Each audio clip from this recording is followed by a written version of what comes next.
ICDS కు budget పెంచాలి అని అంగన్వాడీలకు కనీస వేతనం అమలు చేయాలని అంగన్వాడీ టీచర్స్ హెల్పర్ యూనియన్ రాష్ట్ర అధ్యక్షురాలు జయలక్ష్మి డిమాండ్ చేశారు.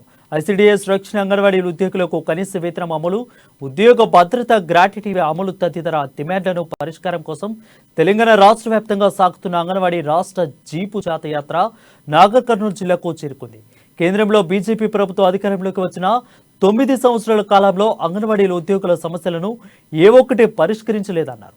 అంగన్వాడీ వ్యవస్థను పూర్తిగా నిర్వీర్యం చేశారని మండిపడ్డారు. ఇప్పటికైనా కేంద్ర రాష్ట్ర ప్రభుత్వాలు ఐసీడీఎస్ పట్ల అవలంబిస్తున్న కార్మిక ప్రజా వ్యతిరేక విధానాలు విడనాడి ఐసీడీఎస్ కు బడ్జెట్ పెంచాలని కోరారు. అంగన్వాడీ యూనియన్ రాష్ట్ర ఆఫీస్ పేరు శారద గారికి, మహబూబ్ నగర్ జిల్లా అధ్యక్షురాలు పుష్ప గారికి, సిఐటియు అధ్యక్ష కార్యదర్శులకు, అంగన్వాడీ నాయకత్వానికి, అట్లాగే 5వ నాయకులకు అందరికీ విడగొత్తున పోరాటం చేయాలి, ప్రచారం చేయాలని మన అంగన్వాడీ ఆల్ ఇండియా కమిటీ పిలుపునిచ్చింది. ఈ పిలుపులో భాగంగా ఈ నెల 16వ తేదీన ఆదిలాబాద్ లో ప్రారంభించాం జాతాని.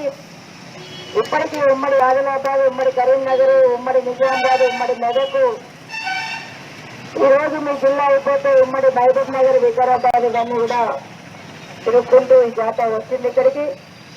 రేపు నల్గొండ, ఖమ్మం, భద్రాద్రి కొత్తగూడెం, ఉమ్మడి వరంగల్, తర్వాత హైదరాబాద్, రంగారెడ్డిలో ముగించబోతున్నాం. మరి ఈ సందర్భంగా కేంద్ర రాష్ట్ర ప్రభుత్వాలను మనం అడుగుతున్నాం. కేంద్ర రాష్ట్ర ప్రభుత్వాల ముందు మన డిమాండ్స్ పెట్టాం. ముఖ్యంగా ఐసీడీఎస్ ఇప్పుడు మనకు జీతాలు పెరగాలన్నా, టీఏడీఎల్